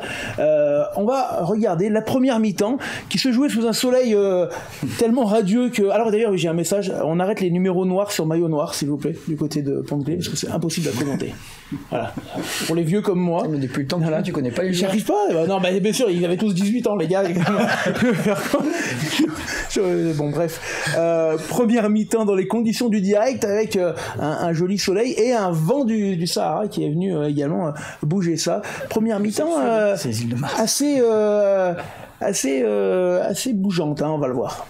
Il va libérer son ballon, on est sur les 22 mètres, ce ballon qui est encore vivant de la part de Pont-de-Claix. On est passé, pourquoi pas, attention avec un jeu à grandes enjambées, est-ce qu'on va jouer au pied, la petit crochet, peut-être laissé derrière de 80 mètres, le retour à la tête. Les Pontois là qui font une super action et qui arrivent à 20 mètres, ballon perdu et l'essai, incroyable essai de Pont-de-Claix. Les joueurs, les avants de Cessin qui enchaînent, Bellon qui passe à Maléval, qui a été bien pris et laissé tout de suite dans la foulée de Mou. Non, ça va revenir, il n'y avait pas que ça en première mi-temps. On remet, on relance les gars. Ça me va moi. Ça te va? On reste là. 7 partout dans ce match. Est-ce qu'on peut relancer la première mi-temps? Réclamation, la Fédé quand même. Libérer son ballon, on est sur les 22 mètres, ce ballon qui est encore vivant de la part de Pont-de-Claix. On est passé, pourquoi pas, attention avec un jeu à grandes enjambées, est-ce qu'on va jouer au pied, la petit crochet, peut-être laissé derrière de 80 mètres, le retour à la tête. Les Pontois là qui font une super action et qui arrivent à 20 mètres, ballon perdu et l'essai, incroyable essai de Pont-de-Claix. Les joueurs, les avants de Cessin qui enchaînent, Bellon qui passe à Maléval, qui a été bien pris et laissé tout de suite dans la foulée de Mouze. Très belle offensive. Et on le revoit. Cet essai de Mouze, l'ailier. Max Maléval pour lui-même qui récupère. C'est un bon ballon pour les joueurs de Cessin. Maléval au pied qui enchaîne. Attention, on a pris de la vitesse sur l'aile. Oh, l'essai magnifique. Magnifique. Lancé par un Maléval. Quelques-uns à franchir directement le pas. Hein. Junior. Il y en a quelques-uns là. Oh, maintenant. Mi-temps. Et en avant. Mi-temps, c'est Voilà. Avec 2 essais. Voilà, cette première mi-temps, c'est quoi le score de la mi-temps, Dave, tu te rappelles? Non, 13-8. 13-8. Ouais, je crois que c'est ça. Essai de Lordé et de Mouze, on a dit. Oui, ça, 2 fois. 2 fois, c'est ça, en première mi-temps. Ah oui, c'est encore là-bas. On se retrouve avec une mi-temps où on est tous un peu surpris, oui, avec il y a carton jaune. On a un jaune, ouais. Oui, un jaune. On est tous un peu surpris parce qu'avec le contexte, on s'attendait à peut-être une plus grande différence. Déjà, toi, Pierre, est-ce qu'à la mi-temps, tu te dis, ça te réchauffe un peu après ces 3 mois compliqués où tu te dis, on a quand même encore des jeunes qui sont là, quoi? Ah bah complètement. Hein. Franchement, j'étais dans mes petits souliers tout seul dans mon embut là-bas et ouais, j'ai été très agréablement surpris. Je me faisais pas trop de doutes sur l'état d'esprit parce que quand même il y a 2-3 gamins qui sont venus me rassurer un tout petit peu, tu vois, ils voyaient que j'avais du souci depuis un certain temps, mais non, j'étais très agréablement surpris. Après, pour moi, on fait un bon match. Je vais pas mentir, le score il est lourd. On va voir après cette deuxième mi-temps, mais comment veux-tu quand tu fais pas de match de préparation et oui, c'est ça, physiquement c'est compliqué. Tu commences l'entraînement il y a 15 jours, ouais. Voilà, physiquement c'était compliqué. Alors on va rester sur cette première mi-temps. Dave, toi t'as été surpris parce que ça jouait quand même du côté de Pompée, on a envoyé les ballons. Surpris, non. Ouais. Non, et puis ces matchs de l'US de Pont, c'est toujours particulier pour moi, j'y ai passé quand même beaucoup de temps. Donc avec beaucoup de respect, et j'avais dit aux joueurs que de toute façon ça serait un match difficile, donc on s'attendait à ce que ça soit dur d'entrée. Après on a été surpris parce que devant il y avait quand même de la densité. Nous on n'était pas trop sur cette première mi-temps, on marque sur des faits de jeu, voilà, un jeu au pied, il y a un 4 contre 2 à jouer, on met du jeu au pied, on marque. Bon, je suis pas persuadé que c'était la solution idéale. Donc ça envoie du jeu, il y avait des cannes, et voilà, ça s'est fait comme ça. Et toi Jean-Jacques, ton ressenti là sur cette première mi-temps?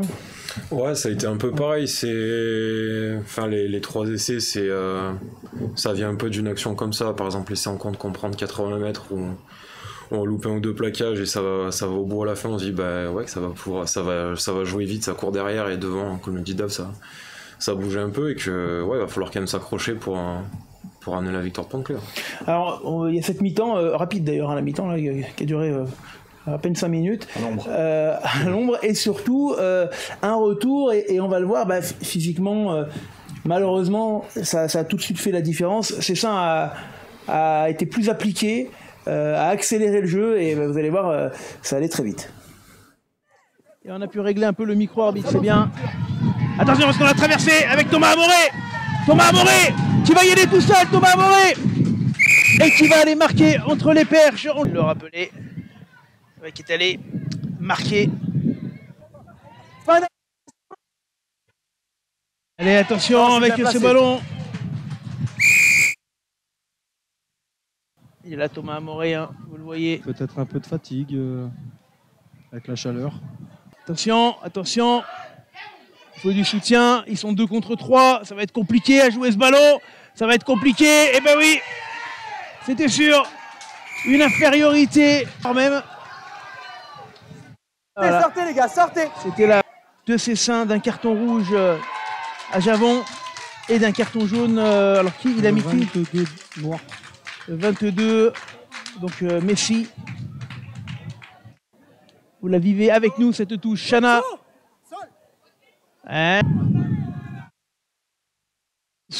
Avantage, plaquage à 2 en simultané. Nouvelle faute. Attention, ce ballon sur l'aile peut-être. Et l'essai en bout de ligne. Oui. Un avantage cette fois pour les joueurs de Cessin. Et l'essai. Ça pardonne pas du côté de Cessin, la moindre occasion. Brunel, le surnombre, et Thomas Amoré. Qui cette fois va mettre son 3e essai. de Thomas Amoré. Est-ce que l'arbitre va siffler la fin du match? Oui. Peut-être nous envoyer quelques ralentis. On va vous remontrer quelques essais de cette... Voilà, donc finalement, pas de surprise sur cette deuxième mi-temps, ça a accéléré, t'as vite compris que ça allait être difficile. Mais tout le monde le savait, les joueurs en premier, hein, ils se sont rendus compte d'eux-mêmes, on va pas se mentir. Peut-être qu'aller avec un brin de réussite, on peut marquer un essai de plus en première mi-temps, on s'arrête deux fois à mettre de la ligne. Voilà, avec un brin de réussite, on peut passer devant. Mais la deuxième mi-temps, on savait pertinemment, avec le banc de touche, il n'y avait pas plus de préparation physique que les 15 titulaires. Voilà. Après, franchement... T'es fier de ouais, je suis fier des dans petits le contexte. parce que, oui, dans le contexte. Et puis, oui, voilà, je pense qu'ils avaient un petit peu d'amour propre quand même. C'est un derby, ils ne voulaient pas louper l'entame du match, c'est ce qu'ils ont fait. Il y a quand même en face de 3 joueurs de qualité qui régulent bien et qui nous ont fait très mal. Hein. On voit tout simplement, il n'y a plus de montée défensive, voilà, ça devient compliqué en deuxième mi-temps. Dave, toi, t'es satisfait de ta deuxième mi-temps de tes gars? Oui, plus, parce qu'on a remis un petit peu les choses dans l'ordre. On avait... Après, la discipline, c'est le point noir. Pas mal pénalisé, notamment sur les plaquages hauts. Trop à mon goût, et voilà, sur des détails, sur des règles qui sont simples, où on essaie depuis des années de leur dire, voilà, au niveau des plaquages, il faut être quand même plus précis. Cette règle. Après, on a été bon en touche, notamment on les a bien gênés sur leur lancée. On a récupéré des ballons qui étaient importants. On a mis les essais qu'il fallait mettre. En défense, on était en place. Voilà, on continue de se préparer. C'est le début de championnat, donc on sait que de toute façon les saisons sont longues. Il faudra compter avec l'US de Pont parce que ça va bosser. C'est comme toutes les équipes. Et on verra après à la fin. Hein. Le reste appartient aux joueurs. Exactement. Jean-Jacques, d'ailleurs. D'ailleurs, il est là. Quels sont les objectifs qui vous ont été donnés par les coachs? C'est quoi l'objectif? C'est ça qui fait pas loin de la qualif la saison dernière. C'est quoi? C'est la qualif cette année? Ouais, c'est déjà s'assurer le maintien le plus tôt possible dans la saison, clairement. Et ça appartient aux joueurs. Et non, et après oui, bien sûr, c'est d'accrocher une place dans les phases finales, clairement, par rapport à ce qu'on a vécu il y a 2 ans. Ouais. On a eu la chance d'en faire pas mal. Et on en profite d'ailleurs d'être avec toi. Jean-Jacques, donne-nous un petit peu ton parcours, parce qu'on a vu tout à l'heure le parcours tumultueux de Jean-Baptiste. Toi, Jean-Jacques, ta première licence de rugby? Ça va être beaucoup plus court, j'ai fait 2 clubs. Non, en fait, je suis originaire du sud de la France, entre Nîmes et Avignon. Ouais. Donc, ta première licence, elle était à Bagnols-sur-Cèze. À Bagnols. Exactement. Et j'ai joué de Benjamin au minime jusqu'à ma première année senior. Et après, je suis monté à Grenoble pour les études. Et de fil en aiguille, la première année, j'ai joué en universitaire et j'ai atterri à Cessin en fait 2 pour ma deuxième année. Et ça fait 9 ou 10 ans que je suis à Cessin. D'accord, donc tu fais partie vraiment des malins des... Ouais, on a un peu tout connu dans le club. Le haut, le tout bas. Du coup, tu apprécies aussi ce travail. Et puis quand tu vois les 25-28 jeunes, j'imagine tu te dis que le club a bien bossé aussi. Ouais, très complet, très sincèrement oui, parce que moi je me souviens la première saison, on se maintient à Montmail l'avant-dernier match de l'année. Une relance de petit Ben de notre en but et on se maintient comme ça. La saison d'après où je remonte justement de mes vacances scolaires, et t'as 30 mecs qui étaient partis, donc une saison en enfer en fait. C'était une saison en enfer. C'est cyclique.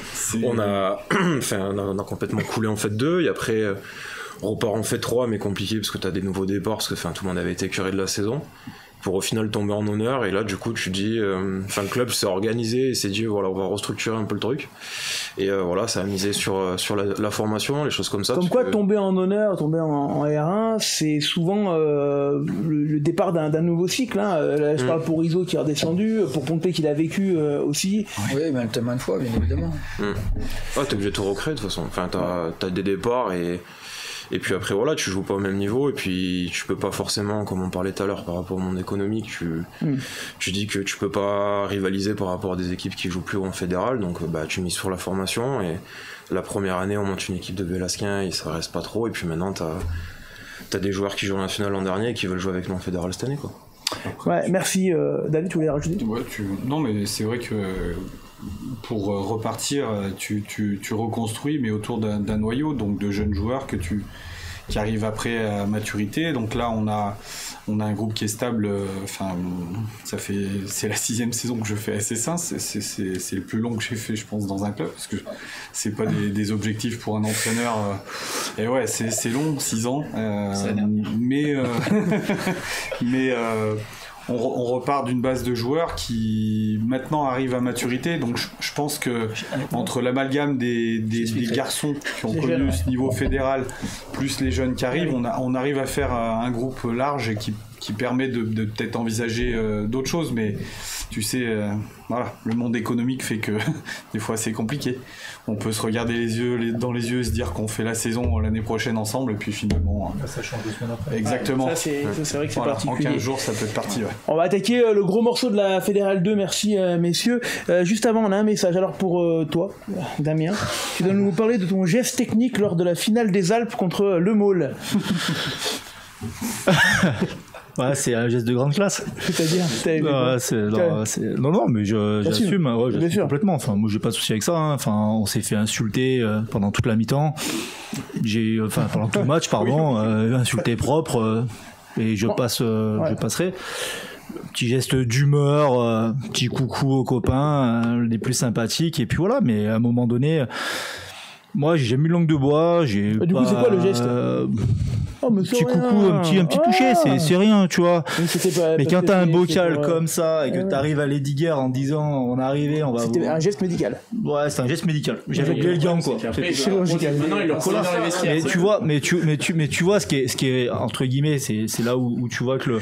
C'est là, t'as pas de langue de bois, je t'en. Non, mais j'ai pas de langue de bois, mais de toute façon, ça m'a pas. Ça m'a pas toujours servi. Mais par contre, tu vois, je suis en contact avec le doigt. Si, le doigt, si, ça m'a servi. Mais tu vois, par exemple, moi, je suis en contact avec le 8 du Maule. On va s'arrêter là, laisse-le finir. Tu vois, regarde, malgré ça, je m'entends bien. Enfin voilà, j'échange de temps en temps avec le 8 du Maule, avec Guillaume Deschamps, et ça crée des liens. Ouais. Bon. Eh oui, merci Damien pour ça. Voilà, on va enchaîner avec la Fédérale 2, les amis, et on commence avec la poule 1, Saint-Claude qui s'impose contre Andrézieux 21-20. Gros boulot là d'Andrézieux qui prend un beau bonus du côté de Saint-Claude. Le Creusot contre Châlons 28-6. Et on a quelques images de la victoire imposante de Nantua au Puy. Alors c'est quasi un derby, hein, même s'il y a pas mal de distance entre les deux clubs, mais c'est des clubs qui sont un peu loin géographique de tout, et on remercie normalement on doit avoir d'autres essais qu'on avait envoyés, les amis. Est-ce qu'on les a, s'il vous plaît? Parce qu'on m'a envoyé la liste totale. C'est dommage, puisque du coup on avait la totalité des essais qu'on nous avait envoyés. Et ben c'est pas grave. Donc du coup Nantua qui fait une très très belle victoire du côté du Puy, 45-27. Du coup, comme je peux pas vous les montrer, je m'excuse parce que du coup le club nous les avait envoyés. Alors, je vais vous donner quand même les marqueurs si je les retrouve dans mes notes. Si je les retrouve dans mes notes, je ne les retrouve pas évidemment. En fait, 2 poules 1, elle est pas là. Je l'ai pas. Et ben c'est pas grave, du coup, c'est magnifique. Je pourrais pas vous les donner. En tout cas, victoire bonifiée de Nantua au Puy. Grosse victoire. Pontarlier qui s'impose à la maison contre le 15 de la Dombe 26-22. Et Mézieux qui descend après une année très compliquée en Fédéral 1, qui doit se reconstruire à la maison contre Rieux. Défaite 34-17 pour attaquer la saison. Le Grandol Rugby s'impose contre Saint-Priest, qui était pas loin de la montée la saison dernière. Saint-Priest 14-13, une équipe qui joue toujours le haut de tableau. L'autre poule, s'il vous plaît, la poule 2, qui concerne notamment Voiron, qui est en match avancé. Jean-Baptiste, s'il te plaît, fais-en profiter la classe. Je vais en faire profiter la classe. Je t'avoue, je découvre le résultat de Voiron et je suis plutôt surpris. Alors, surpris oui et non, parce que les Angles, c'est une équipe quand même qui est toujours difficile. Alors, on va en parler à notre nouveau Nîmois de cœur. Les Angles, c'est une équipe qui s'est déjà renforcée pas mal à l'intersaison. T'as 3 joueurs de Nîmes, 3 anciens professionnels de Nîmes qui ont signé cette année, donc ça amène un petit peu d'expérience, et ils avaient déjà un groupe qui était solide. Donc ça fait quelques années aussi qu'ils bâtissent un projet pour rester à ce niveau-là et aller un petit peu plus haut. Donc t'as vraiment de la qualité cette année. Donc Ouais, ça me suis pas surpris. Alors Voiron qui était dans le bonus à la fin de match et qui perd son bonus, je crois à la dernière minute, des essais pour les angles de Roca, Niera et Ouedraogo contre un doublé de Robin Hervé pour les Voironnais. La Bièvre jouait son derby du côté de Saint-Marcelin. On a quelques images. On remercie Tony Testa, ton ancien coach. Pierre et Saint-Marcelin qui fait un gros match, qui accroche cette équipe de la Bièvre qui était venue quand même avec des ambitions, et la Bièvre qui ne s'imposera que d'un petit point, alors que la B s'était inclinée d'un point. Ça s'est joué à pas grand chose sur les deux matchs. Saint-Marcelin qui montre qu'il faudra quand même compter sur lui malgré cette saison dernière incroyable avec je crois pas une seule victoire avant la trêve, et puis 7 ou 8 victoires en 9 matchs pour se sauver. Voilà, Tony Testa qui est reparti avec beaucoup de jeunes. Tu le connais très bien, tu peux dire un petit mot peut-être, Pierre, sur Tony et son travail à Saint-Marcelin? Je connais Tony et Dorian, les deux d'ailleurs. Oui, c'est vrai. D'ailleurs, je connais bien le deuxième in de Saint-Marcelin aussi, qui est mon beau-fils. Donc, je sais que Tony m'a dit qu'il avait eu pas mal d'arrivées, qu'il avait un groupe qui était intéressant derrière et que peut-être que devant, ce serait peut-être un peu plus difficile. Mais oui, je pense qu'il a fait ses armes à Pont-de-Clé sur les premiers groupes seniors, mais c'est quelqu'un qui, autant sur l'impact qu'il peut avoir humainement sur le groupe et l'apport technique, il va... Ouais, je lui souhaite vraiment de faire une belle saison et que je pense que ça va bien se passer. Il y a une autre équipe qui s'est renforcée, c'est Monaco à l'intersaison, qui nourrit cette saison de. Alors c'est vrai que c'est une équipe qui a été, c'est un club qui était beaucoup porté sur le Seven, et cette année il y avait le départ de Walter Rago, qui est un ancien local, on va dire, de Bourgoin. Nouveau projet, nouveaux moyens pour l'AS Monaco, qui va s'imposer 30-20 à Véor dans un match assez frustrant, m'expliquait le nouveau coach de Véor, Benjamin Servien, l'ancien coach de Saint-Jean en Royan. Voilà, Véor, comme la saison dernière, qui est une équipe toujours très accrocheuse à la maison, et alors qui s'incline certes d'une dizaine de points, mais qu'on aura quand même marqué 20. Il faudra quand même compter sur ces deux équipes. Et Monaco, qui l'an dernier était un petit peu en difficulté, en dilettante, notamment à l'extérieur, et qui semble se reprendre dès ce début de saison. Est-ce que j'ai les marqueurs d'essai des Monégasques? Oui, c'est Jordan par deux fois, Solaire, Chaumel et Terrasse pour Véor. Montmélian, il y a beaucoup de choses à dire déjà sur la saison dernière, équipe qui a caracolé en tête du championnat français tout court, invaincu toute la saison, et qui passera à côté d'une mi-temps de sa saison finalement contre Saint-Jean-en-Royan, les privant de monter.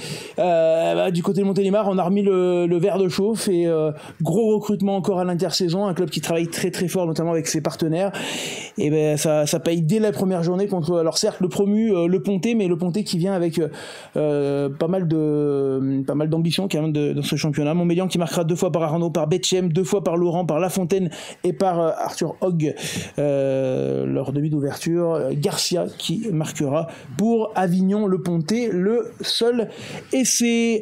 Vinet qui était à 2 doigts de faire l'exploit du côté du CARF Saint-Raphaël, puisque à la 86e minute 30 secondes, Vinet menait encore au score, et ils perdront sur une pénalité à la 87e. Très frustrant pour les hommes de Antonin Rosan, Jeff Cooks et Vincent Magalon.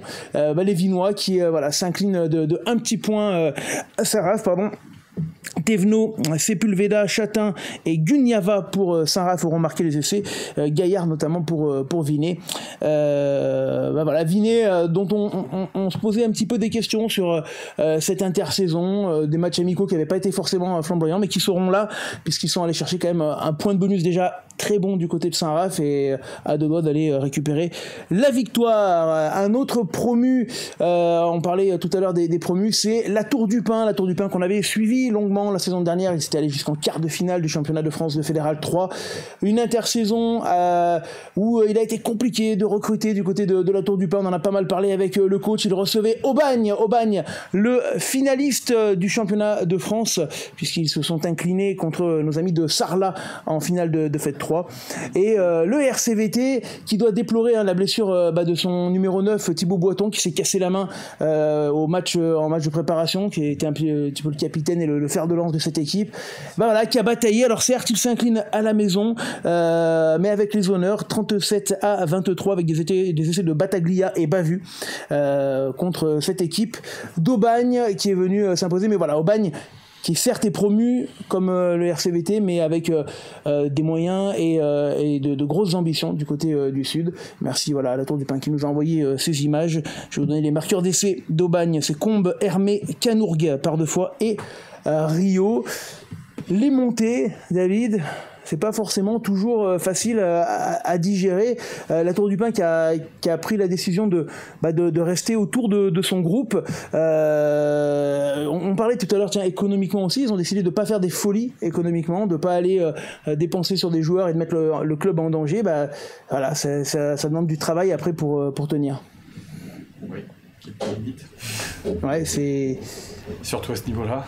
Ça c'est le Fédéral 2 qui, on l'a vu... Le niveau, on voit que le niveau sportif augmente d'année en année aussi. Donc quand tu as des gros comme l'US Montmélian, je pense que on a cité les Angles, on a les Voironnais, la Bièvre, Monaco, ça fait du monde. Le résultat qui me surprend, c'est Avignon-le-Pontet, qui avait aussi des moyens et des ambitions et qui... Mais je crois que Montmélian est vraiment serré.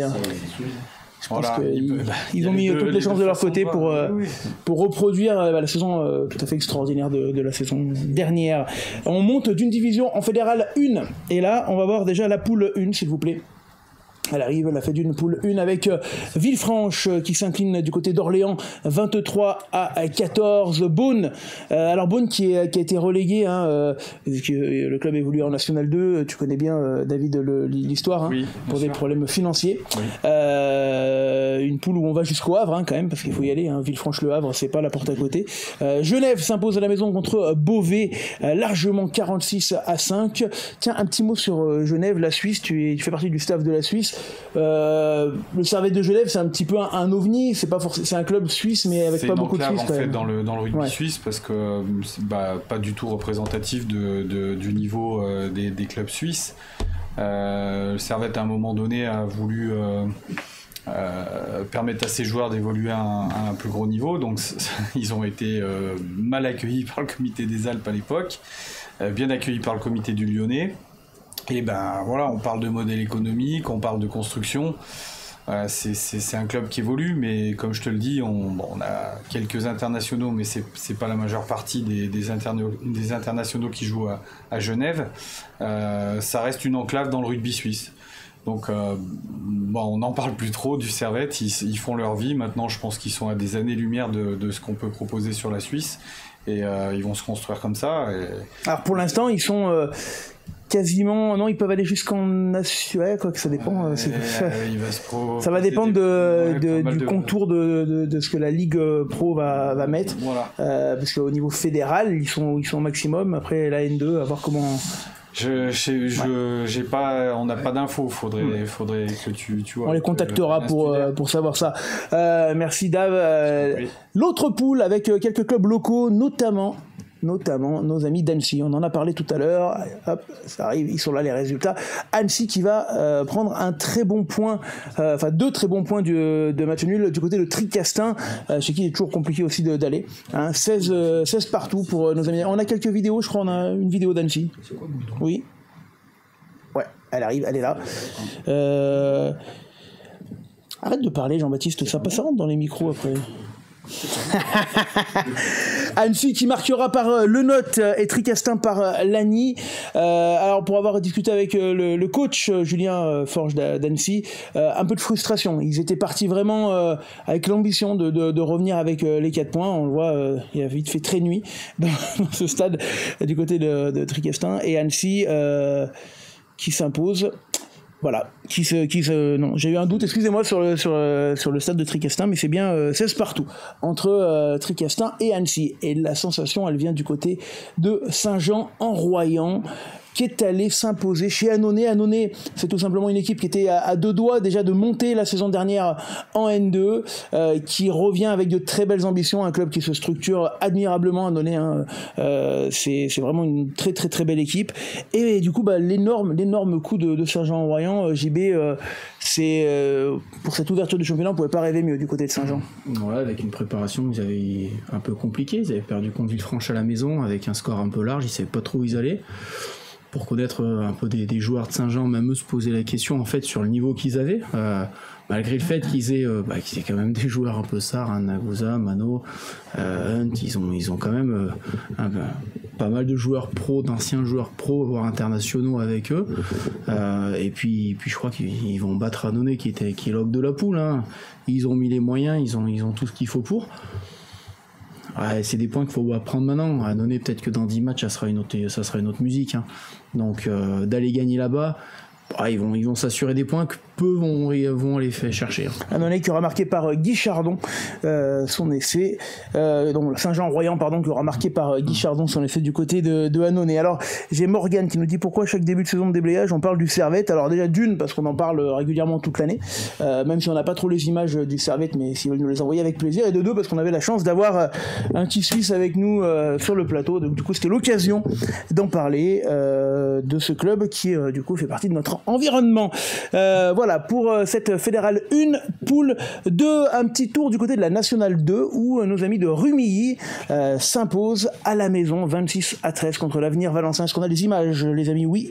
On a les images de Rumilly qui s'impose 26-3 avec 2 essais de Edgar Bazin, passé par Grenoble, si je ne m'abuse, Edgar Bazin, par la formation grenobloise, et 2 essais de Corbex pour nos amis de Rumilly. C'est Swana Powell qui aura marqué pour l'Avenir Valencéen. Victoire 26-13. Rumilly, qui prend des points dès le début de championnat. On l'a vu, la saison dernière, ça avait été compliqué pour eux. Ils ont couru toute la saison derrière les défaites du début d'année. Ils se sont sauvés. Et là, ils partent plutôt bien. Ils sont même leaders après 2 journées et 11 points dans ce classement. Voilà pour Rumilly. Un petit mot sur le national. Est-ce qu'on a le classement? Alors oui, on était à Vienne, à Bourgoin-Vienne la semaine dernière. On l'a vécu, JB, avec Vienne qui s'était bien battu contre Bourgoin, qui finalement à 10 minutes de la fin, 12 minutes, et peut même revenir dans les points. Et puis physiquement, ça a un petit peu craqué. Hein. Ouais, je crois que depuis le début de saison, c'est un peu l'histoire qui se répète. C'est une équipe qui est vaillante, qui joue avec ses moyens. Ça a été la bonne surprise l'année dernière. Il ne faudrait pas que ça soit la mauvaise surprise cette année. Après, je pense qu'ils sont conscients. Yann, le président, a en parlé. Faut quand même noter, c'est le seul club où les joueurs sont double actifs et ne sont pas actifs. 100%. D'ailleurs, ça t'avait marqué, toi. Ça m'avait marqué parce qu'il y a quand même des noms. Narbonne, Tarbes, Albi, Bourgoin, Bourg-en-Bresse, Périgueux, 3 entraînements par semaine pour Vienne. Ils en ont autant qu'en Fédéral 2 des entraînements. Les mecs bossent la journée et travaillent. Et quand on avait commenté le match contre Bourgoin, Vienne avait chahuté Bourgoin devant et ils ont craqué, on va dire, sur l'état de forme. Et en fait, on voit la différence. Des joueurs qui ne se consacrent qu'au rugby et des joueurs qui sont comme nous, on va dire, qui travaillent la journée, qui vont à l'entraînement le soir. Contre Albi, ça fait. Alors Albi qui fait partie des très très belles équipes de mais dans ce pool, il y a que des très belles équipes. Alors on a nos équipes locales qui sont en difficulté parce que Chambé n'y arrive pas, s'incline à Suresnes qui est promu 22-17. Surprise pour nos amis de Chambé. On a également Bourg-en-Bresse avec Fabrice Estebanez et Fred Voula, l'ancien prépa physique du FCG qui a accompagné Fabrice cette année, qui s'incline du côté de Périgueux. Alors attention parce que Périgueux, promu champion de National 2, mais qui a des vraies ambitions dans cette poule nationale. Et voilà, on va voir le classement, s'il te plaît, en régie, Kylian, où on voit qu'alors certes Vienne est dernier, mais que Bourg-en-Bresse et Chambéry n'ont toujours pas gagné. Alors c'est des points de bonus qui font pour l'instant la différence. Massy, Bourgoin juste devant. Alors certes, ça va être compliqué pour Vienne, mais rien n'est fait. C'est une équipe qui l'an dernier a déjoué tous les pronostics sur la fin de saison. David, toi tu l'as vécu en étant analyste vidéo en face. Tout à fait.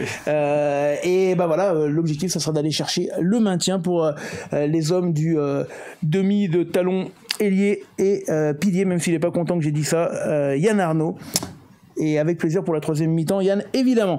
La Pro D2, s'il vous plaît, avec une info importante sur Grenoble qui s'est incliné du côté d'Aurillac, mais Grenoble qui devrait a priori récupérer ses points de pénalité, ces 6 points. Ça pourra faire de grosses différences, ça pourra les ramener vers le haut du classement.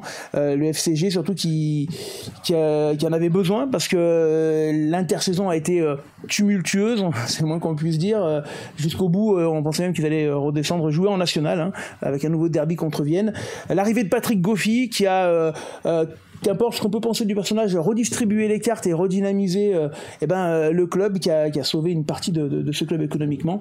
Maintenant le plus dur va être de construire l'avenir pour le FCG.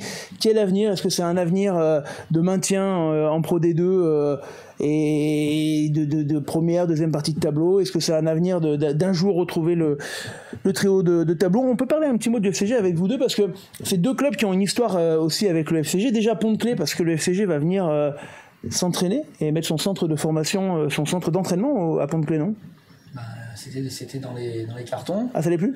Je crois que j'ai vu tous les politiques. Non, mais pour l'instant, oui, mais je pense qu'effectivement, il y avait quand même d'autres chats fouettés pendant l'été. Ouais. Le projet, de toute manière, je pense qu'ils n'auront pas bien le choix au niveau de la structure. Oui, parce que les diguères, il y a pas mal de constructions qui vont arriver. Donc il va y avoir beaucoup de mouvements.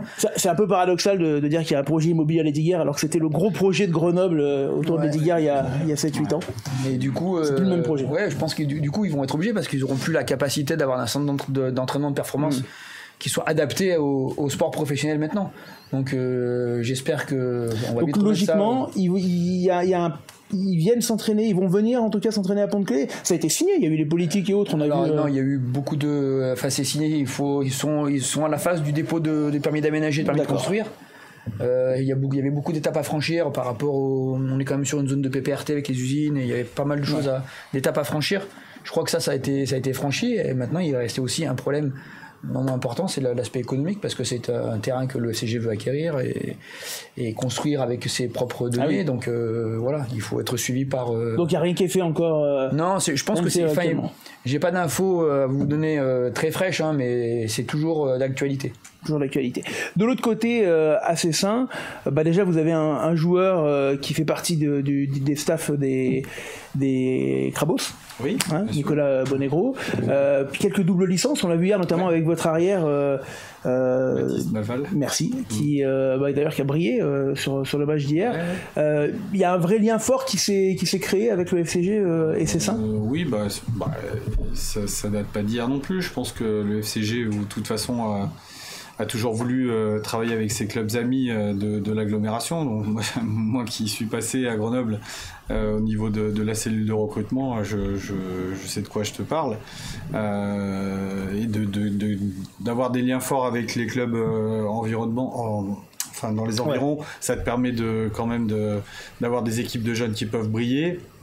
Et ensuite, quand les jeunes, c'était à l'époque ce qui se passait quand les jeunes quittaient la structure du FCG, c'était voué à retourner dans leur club formateur.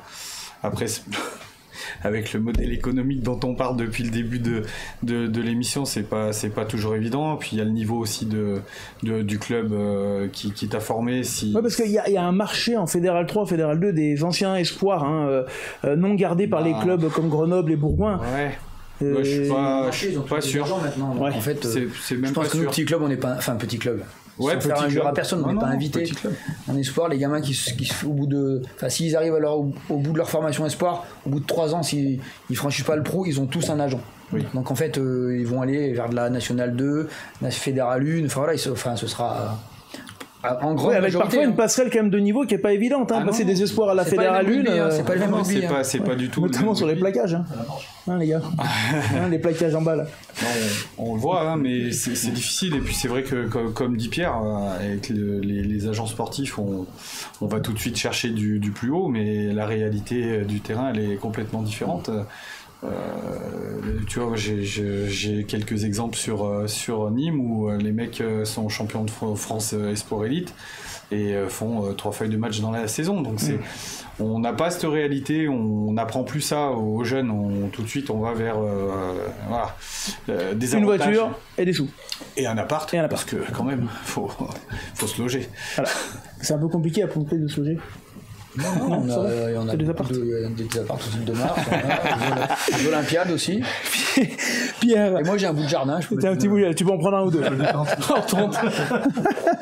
Voilà, on arrive au bout de cette émission qui était longue. Hein, c'était une première. Il y avait beaucoup de choses à dire. J'espère que vous vous êtes régalés sur ce retour de déblayage. Merci beaucoup, Pierre. On le souhaite beaucoup de courage. Je donne rendez-vous à David au match retour. Bah oui. Parce qu'on va se fixer un challenge quand même. Exactement. Bah ouais.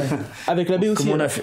J'espère. Ouais. Ce que j'aimerais bien, c'est qu'en fait, si on arrive à construire un collectif un peu plus important, même si au bout de 3 matchs, on peut pas allier une B tout le temps, c'est que le règlement, je sais pas, ça faut que je me renseigne avec la Ligue, puisse nous permettre de quand même venir jouer. Si on peut être 12, de quitte à avoir perdu les points, mais quand même de pouvoir, parce que faire jouer les gars. Moi, je sens un groupe uni chez nous quand même. Voilà.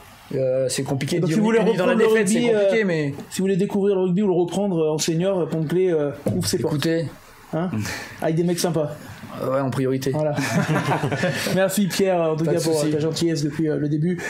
JB, t'as été chiant comme d'hab, t'as beaucoup parlé. Blablabla, voilà, mais on t'aime bien quand même, JB. T'as perdu un peu tu t'es dégarni, j'avais pas fait gaffe. Ouais, c'est les années. Merci Jean-Baptiste. Merci à toi. Bon retour au rugby, hein, même si ton corps souffre un peu après ce premier match. Un petit peu. Damien, merci également pour ta venue. Merci à toi. Bon courage, on espère vous recroiser, pourquoi pas, le plus loin possible, hein, avec les finales qui reviennent à l'Ediger cette année pour les boucliers. C'était à Saint-Savin la saison dernière. La Ligue Gora n'a pas encore fixé pour la finale, on ne sait pas si ça va être Gerland, Borouin, peut-être même Michelin, qui sait. Voilà. Mes chers amis de Cessin, bon courage pour cette saison dans une poule, on l'a dit, relevée. Jean-Jacques, merci. Il te reste beaucoup les saisons encore d'ailleurs? Ouais, je sais pas, ça on verra. Tu sais pas? On verra. Tu prends les matchs les uns après les autres. Exactement. Et l'avenir à part. Il a pas un cheveu gris. Regarde, t'as vu les papilles que t'as en face de toi, tu peux le jouer. Ouais, mais c'est plus les blessures, tu vois. L'an dernier, 5 matchs, c'est bon. Ouais. Donc c'est sûr que des saisons comme ça, on peut en faire 15 encore. Du coup, David, tu le fais jouer un match sur 5 pour le C'est ça, pour garder le rythme de l'an dernier. David, merci également à toi d'avoir joué les jeux. Et puis bon courage. La Suisse, objectif, c'est quoi? C'est monter en groupe B, hein. Oui. Cette année, on a le groupe, je crois, pour... Groupe B où il y a le Portugal, notamment. Oui, donc ça serait une belle expérience déjà de redevenir à nouveau champion d'Europe. Ça a été la première année que je suis arrivé, je crois, sur l'équipe suisse. Encore une fois, c'est long à construire, surtout sur une équipe... La poule, c'est quoi? Ukraine, Lettonie, Ukraine, Lituanie, Suède, la Croatie et la Tchéquie qui est montée. Et la République tchèque. Sympa pour passer les vacances. Merci David. En tout cas, merci également aux équipes d'LFD, Kylian, Théo et Dimitri qui étaient en régie ce soir. Est-ce qu'on a un tableau de rendez-vous pour ce week-end, les gars? Oui? Non? On l'a pas. En tout cas, moi je vous le donne, le rendez-vous.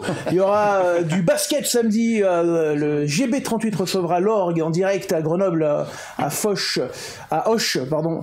J'y arrivé, sur boulevard Foch à Auch, sur FD. Et dimanche, on sera du côté d'Ampuy, je vais y arriver, pour Ampuy, Saint-Jean-de-Bournay, bien entendu, en direct et en intégralité. Les amis, je coupe la lumière et on va pouvoir aller manger. Ciao, ciao.